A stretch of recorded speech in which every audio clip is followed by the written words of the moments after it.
नमस्कार दोस्तों, आज बात करूंगा जीएसटी ऑन डिस्काउंट। डिस्काउंट के ऊपर जीएसटी कैसे लगाएगा या कैसे कैलकुलेट किया जाएगा। वो आपका डिस्काउंट कैश डिस्काउंट हो सकता है, ट्रेड डिस्काउंट या क्वांटिटी डिस्काउंट हो सकता है। तो उस पर अब आपको जीएसटी पे करना पड़ेगा। कौन से केस में पे करना पड़ेगा, क्या कंडीशन है, क्या रूल है, उसके बारे में बात करेंगे। ठीक है, यहाँ पे प्रॉफिट एंड लॉस अकाउंट भी लेके आया हूँ और बताऊंगा कि कैसे ट्रीटमेंट होती है डिस्काउंट की। डिटेल में समझने को मिलेगा, बहुत कुछ सीखने को मिलेगा इस वीडियो के अंदर। उससे पहले बताना चाहूँगा, जो भी भाई बंधु मेरे चैनल पे पहली बार है, इस वीडियो को पहली बार देख रहे हैं, जिन्होंने अभी तक सब्सक्राइब नहीं किया, सब्सक्राइब कर लीजिए, साथ ही साथ बेल आइकन पे भी क्लिक कर लीजिए ताकि इस तरह का कंटेंट आपको मिलता रहे। तो बात करेंगे डिस्काउंट के ऊपर, जीएसटी की एप्लीकेबिलिटी कैसे होगी, कैसे ट्रेड डिस्काउंट, क्वांटिटी डिस्काउंट या कैश डिस्काउंट पे जीएसटी लगाया जाएगा। तो इसके लिए आप सेक्शन 15 देख सकते हैं। सेक्शन 15 जो है वो वैल्यू ऑफ टैक्सेबल सप्लाई यानी सप्लाई के बारे में बात करता है कि डिस्काउंट कब आपकी सप्लाई बन जाएगी। और अगर सप्लाई बन गई तो जैसा कि आप सभी जानते हैं जीएसटी सप्लाई पे लगता है। तो जब भी आपकी सप्लाई क्वालिफाई होती है तब उस पर जीएसटी एप्लीकेबिलिटी हो जाती है। तो सेक्शन 15 का सबसेक्शन 3 जो है वो डिस्काउंट के बारे में बोलता है। यह कहता है value of supply shall not include any discount which given, मतलब कि कौन से केसेस होंगे जहां पे डिस्काउंट को वैल्यू ऑफ सप्लाई यानी सप्लाई कंसीडर नहीं किया जाएगा। कौन से केसेस होंगे? दो केसेस होगा। देखो, दो तरह से डिस्काउंट होता है। सप्लाई से पहले डिस्काउंट मिलता है, या सप्लाई करते वक्त डिस्काउंट मिलता है, या सप्लाई के बाद डिस्काउंट मिलता है। सप्लाई से पहले या सप्लाई करते वक्त डिस्काउंट या सप्लाई के बाद। तो यहां बोलते हैं कि अगर सप्लाई से पहले या सप्लाई के टाइम पे डिस्काउंट दिया जा रहा है और वो डिस्काउंट इनवॉइस में रिकॉर्डेड है तो उसको सप्लाई कंसीडर नहीं की जाएगी। इस तरह का डिस्काउंट अलाउ होगा, उस पे आपको जीएसटी नहीं देना होगा। समझ गए? दूसरे में बोलता है कि अगर डिस्काउंट आफ्टर सप्लाई दी जा रही है यानी सेल करने के बाद डिस्काउंट दिया जा रहा है। ये था बिफोर सेल, मतलब कि जब आपने आइटम कोई सेल किया उस समय आपने उससे पहले उसको डिस्काउंट दे दिया, या फिर इनवॉइस के ऊपर आपने डिस्काउंट लिख के दे दिया कि भाई इतने का आइटम है, इसमें 10% का डिस्काउंट होके ये आपका टोटल वैल्यू बनेगा। तो उस केस में डिस्काउंट के ऊपर कोई जीएसटी चार्ज नहीं किया जाएगा। लेकिन अगर यहाँ पे इनवॉइस में रिकॉर्डेड नहीं है, सप्लाई से पहले नहीं है डिस्काउंट, सप्लाई के बाद है, तो उस केस में कैसे उस पर जीएसटी एप्लीकेबल होगा यहां बता रहे हैं कि अगर डिस्काउंट दिया जा रहा है और डिस्काउंट एक एग्रीमेंट के अंदर है, ठीक है, such discount is established in terms of an agreement entered into an at और before at the time of supply. इसके सब क्लोज सेकंड के अंदर बोलते हैं कि जो डिस्काउंट दिया गया है सप्लाई होने के बाद यानी सेल होने के बाद डिस्काउंट है, इनवॉइस पे रिकॉर्ड नहीं है और इनवॉइस को इशू करने से पहले डिस्काउंट नहीं है, इनवॉइस इशू करने के बाद डिस्काउंट दिया जा रहा है। तो उस केस में आपके पास एक प्रॉपर एग्रीमेंट होना चाहिए डिस्काउंट का, यानी पार्टी से आपके पास प्रॉपर एग्रीमेंट होगा तभी आपको डिस्काउंट का बेनिफिट मिलेगा। सप्लाई करने से पहले आपके पास वो डिस्काउंट का एग्रीमेंट होना चाहिए और वो इनवॉइस जिसका डिस्काउंट दिया है वो रिलेवेंट इनवॉइस से वो डिस्काउंट लिंक होना चाहिए। फॉर एग्जाम्पल के लिए पार्टी ए से आपने माल खरीदा, पार्टी ए ने आपको इनवॉइस दिया, ठीक है, आपने रिकॉर्ड कर लिया। पार्टी ए बोलता है कि भाई मेरे को आप इतने तारीख तक पेमेंट करते हो तो 10% का डिस्काउंट दे दूंगा। पार्टी ने आपको डिस्काउंट दे दिया, डिस्काउंट आपके पीएनएल में रिकॉर्ड हो गया। डिस्काउंट जो है वो परचेज के ऊपर था तो आपने इनडायरेक्ट इनकम में बुक किया। ध्यान रखना, डिस्काउंट दो तरह के होगा, एक परचेज के ऊपर होगा, एक सेल के ऊपर होगा। तो जीएसटी की एप्लीकेबिलिटी कब होगी, मैं आपको ये प्रॉफिट एंड लॉस अकाउंट इसलिए लेके आया हूँ ताकि समझा सकूँ।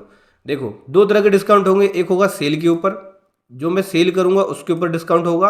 दूसरा, जो मैं परचेज करूंगा उसके ऊपर डिस्काउंट होगा। तो जो सेल के ऊपर डिस्काउंट होगा, जो मैंने सेल किया इसके ऊपर जो डिस्काउंट होगा, ये मेरा सीधा खर्चे में जाएगा। डायरेक्ट एक्सपेंस या इनडायरेक्ट एक्सपेंस में रख सकते हो आप। सेल के ऊपर डायरेक्टली है तो आप डायरेक्ट एक्सपेंस में रख सकते हो ट्रेड डिस्काउंट के अंदर। लेकिन जो परचेज करूंगा उस पर अगर डिस्काउंट मिलेगा तो वो मेरी इनकम में जाएगा। इसको मैं इनडायरेक्ट इनकम या डायरेक्ट इनकम में रख सकता हूँ। जैसे कि देख सकते हैं ये परचेज किया, यहाँ पे इनडायरेक्ट इनकम में मैंने डिस्काउंट रखा, क्योंकि जो परचेज किया था उसमें मैंने पार्टी को अर्ली पेमेंट करी तो पार्टी ने मेरे को डिस्काउंट दे दिया, उसने क्रेडिट नोट इशू कर दिया डिस्काउंट का। मैंने डिस्काउंट को रिकॉर्ड कर लिया अपने प्रॉफिट एंड लॉस अकाउंट में इनडायरेक्ट इनकम के अंदर। चूंकि ये इनडायरेक्ट इनकम थी तो इसके ऊपर जीएसटी ऑफिसर ने नोटिस इशू किया, बोला भाई ये डिस्काउंट जो आपने रिकॉर्ड किया है, क्या आपने इसके ऊपर जीएसटी पे किया या फिर आईटीसी का आपने रिवर्सल किया। हालांकि इसने जो डिस्काउंट दिया था वो नॉन जीएसटी वाला दिया था, जिसपे मैंने आईटीसी का रिवर्सल नहीं किया, लेकिन इनकम में रिकॉर्ड कर लिया, तो इस पे मेरी जीएसटी की एप्लीकेबिलिटी बन जाएगी।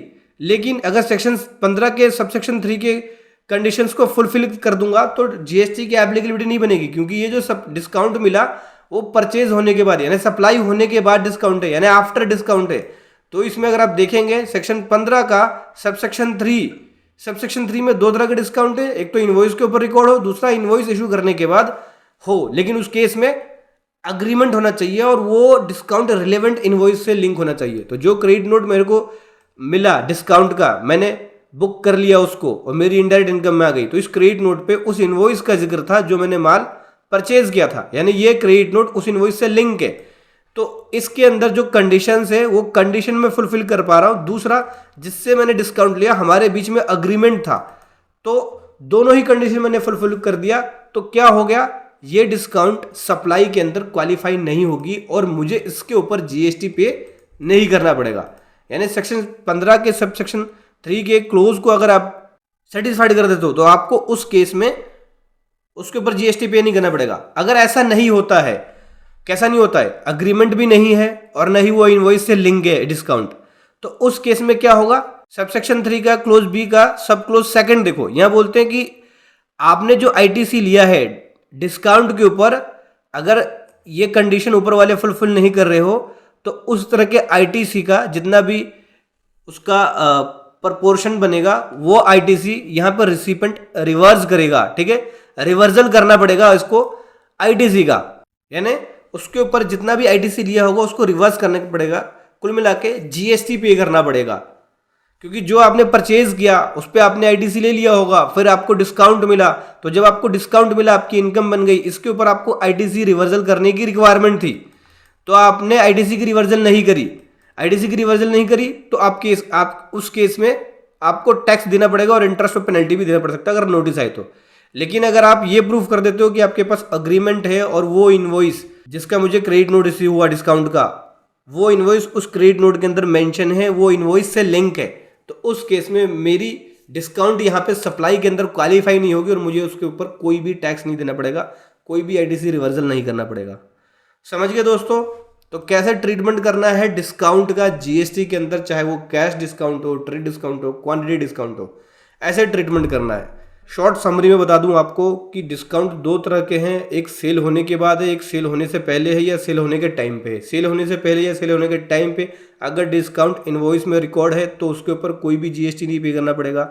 लेकिन अगर सेल होने के बाद है तो आपके पास डिस्काउंट का अग्रीमेंट होना चाहिए और जो डिस्काउंट आपने दिया उसके लिए जो आपने डिस्काउंट के लिए आपने जो भी डॉक्यूमेंट इशू किया, चाहे वो क्रेडिट नोट हो या कोई भी डॉक्यूमेंट हो, वो डॉक्यूमेंट ओरिजिनल इनवॉइस से लिंक होना चाहिए। ठीक है, तभी आपकी डिस्काउंट सप्लाई में क्वालिफाई नहीं होगी और उसके ऊपर जीएसटी पे नहीं करना पड़ेगा। और न ही आपके पास अग्रीमेंट है, न ही इनवॉइस से लिंक है, तो इस तरह के डिस्काउंट पे आपको आईटीसी का रिवर्सल करना पड़ेगा।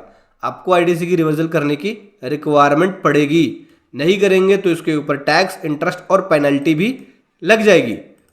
तो जब भी आप जीएसटी ऑडिट करें, जीएसटीआर 9 या 9C या टैक्स ऑडिट करें, तो आपको डिस्काउंट की ट्रीटमेंट का ध्यान रखना है कि ये डिस्काउंट का अग्रीमेंट है या नहीं, इनवॉइस से लिंक है या नहीं, नहीं है तो आईटीसी का रिवर्सल होगा। अगर आपके पास अग्रीमेंट है, इनवॉइस से लिंक है, तो आईटीसी का रिवर्सल नहीं होगा, तब आपका डिस्काउंट सप्लाई में क्वालिफाई नहीं होगा। समझ गए? सेल के ऊपर अगर वो डिस्काउंट दे रहे हैं तो वो आपका एक्सपेंस का पार्ट बनेगा, उस केस में वो ऑलरेडी उस सप्लाई में क्वालिफाई नहीं होगी। लेकिन अगर इनकम के अंदर है तो सप्लाई में क्वालिफाई हो जाएगी। ठीक है, क्योंकि सेल के ऊपर आपने ऑलरेडी जीएसटी पे कर दिया है, तो जब आप डिस्काउंट देते हैं तब आपको वो खर्चे में आ जाता है, खर्चे में बुक हो जाएगा। लेकिन जब परचेज करते हैं तब आपने आईटीसी लिया होगा तो आईटीसी का रिवर्सल करने की रिक्वायरमेंट पड़ जाती है, क्योंकि जब आप उसको इनकम में लेते हैं तो इनकम जैसी लोगे, जीएसटी ऑफिसर सबसे पहले इनकम देखेगा, बोले भाई इस इनकम पे आपने टैक्स पे किया है कि नहीं किया। एक्सपेंस को नहीं छेड़ेगा वो, इस इनकम पे टैक्स पे किया है कि नहीं किया है। और ट्रेड डिस्काउंट अगर आप दे रहे हो तो आप ऑलरेडी बोल सकते हो कि भाई मैंने जो सेल किया है उस पर तो पहले से टैक्स दे रखा है, तो डबल टैक्स थोड़ी बनेगा कि भाई इधर भी टैक्स दो और एक्सपेंस में ले जाओ तो भी टैक्स दो, तो डबल टैक्स नहीं लेगा आपसे। लेकिन परचेज पे आईटीसी का रिवर्सल करा लेगा अगर डिस्काउंट अगर आप रिकॉर्ड करते हो डायरेक्ट या इनडायरेक्ट इनकम के अंदर। सेक्शन 15 सब सेक्शन 3 की अगर आप क्लोज को सेटिस्फाइड कर दोगे तब बच जाओगे। तो समझ गए दोस्तों, ऐसे आपको ट्रीटमेंट करनी है ट्रेड डिस्काउंट, ये कैश डिस्काउंट की। वीडियो कैसी लगी जरूर बताएं। Thank you so much. जय हिंद, वंदे मातरम।